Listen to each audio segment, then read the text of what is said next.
Chaque année a lieu de façon désormais très rituelle la grande manifestation pour la vie. Je me souviens d'ailleurs avec émotion des premières manifestations dans les années 95 où nous étions très peu nombreux à fouler le pavé parisien, sachant que la montée en puissance s'est réalisée et que l'année dernière il y avait près de 50 000 manifestants, ce qui est tout de même un très beau chiffre.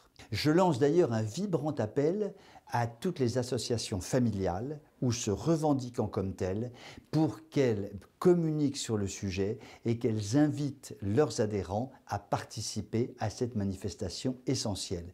Beaucoup trop d'associations aujourd'hui ne disent rien sur cette manifestation qui est fondamentale. Il faut que nous soyons 100 000, 150 000, 200 000 dans les prochaines années. Alors, en quoi cette manifestation est essentielle? Eh bien, tout simplement parce qu'elle aborde les trois sujets fondamentaux de défense de la vie. Premier sujet fondamental, la défense de la vie. À l'origine, il s'agit évidemment de combattre cet épouvantable droit fondamental à l'avortement qui est une pure aberration.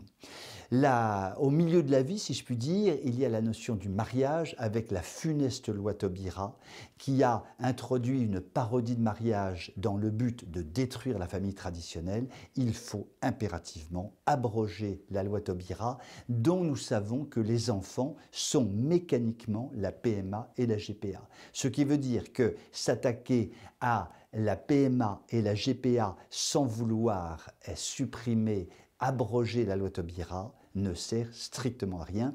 Tout passe par l'abrogation de cette loi Taubira.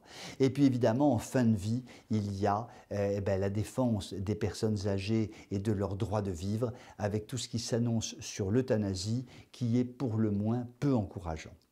Pour ces raisons, qui sont des raisons fondamentales, qui touchent à la création en elle-même, qui touchent à l'humanité dans ce qu'elle a de plus belle, c'est-à-dire la vie. Il faut absolument que nous nous mobilisions, il faut impérativement se rendre à cette manifestation, qui est en plus de ça particulièrement jeune et animée, et nous devons accompagner justement cette jeunesse qui, sans le moindre complexe, se bat tant qu'elle le peut pour la défense de la vie.